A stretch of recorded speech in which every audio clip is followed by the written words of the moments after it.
मैं तो ये बात पहले कह चुका हूँ, जब फैसला आया था तभी मैंने कहा था कि ये फैसला गलत है, बेबुनियाद है, क्रिमिनल डेफेमेशन बनता नहीं है, और जो 2 साल की सज़ा दी गई है वो अपने आप में गलत है और इसीलिए दी गई है। और जज साहब को मालूम भी होगा कि भाई इस सज़ा के अंतर्गत राहुल गांधी की सदस्यता चली जाएगी।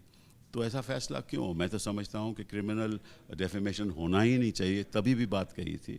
और मार्च 23, 2023 में जब एक मीटिंग हुई शरद पवार जी के सदस्यता में ईवीएम के बारे में, आप सब लोग पत्रकार वहीं थे, ये बात मैंने वहाँ भी कही थी। तो वो बात सुप्रीम कोर्ट ने भी कल कह दिया, और वही बात कही सुप्रीम कोर्ट ने कि किस लिए 2 साल की सज़ा।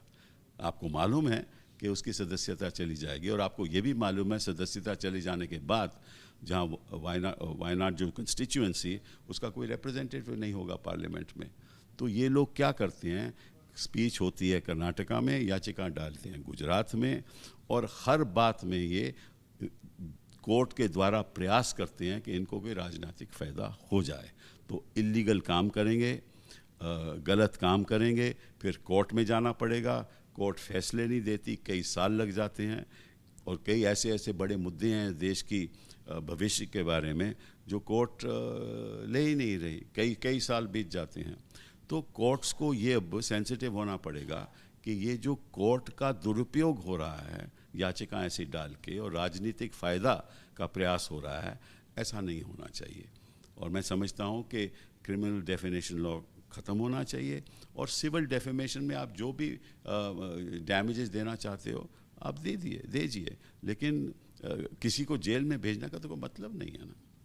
मैं समझता हूँ कि स्पीकर साहब को तुरंत सोमवार को उनकी सदस्यता बहाल कर देनी चाहिए, और राहुल गांधी जी को पार्लियामेंट में जाना चाहिए ताकि वो अपनी बात सदन के सामने रख सकें। और मैं समझता हूँ कि इस बात का भी कोर्ट को ख्याल रखना चाहिए कि ये केवल राहुल गांधी के केस में नहीं हो रहा, ये कई केसेस में हो रहा है। आज़म खां की सदस्यता चली गई, उसके बेटे ऐसे ही डेफेमेशन में, और ऐसे ही फर्जी केसेस में कोई डेफेमेशन, अभी एक और डेफेमेशन केस हो गया है फर्जी केसेस में, वहाँ इलेक्शन भी हो गया ताकि हम अगर वो जीत भी जाए तो उसका कोई फ़ायदा नहीं होगा। तो मैं समझता हूँ, और छोटे छोटे फर्जी केसेस में, डेफेमेशन से भी नहीं, फर्जी केसेस में, झूठे केसेस में, 15 साल 20 साल पुराने केसेस में आप याचिका आप केस लगा के सदस्यता ख़त्म कर देते हो। तो ये जो कोर्ट का मामला है ना, कोर्ट और राजनीति का तालमेल जो हो रहा है, कोर्ट तालमेल नहीं करी, ये दुरुपयोग कर रहे हैं। हाँ, लेकिन कोर्ट को चौकन्ना रहना पड़ेगा।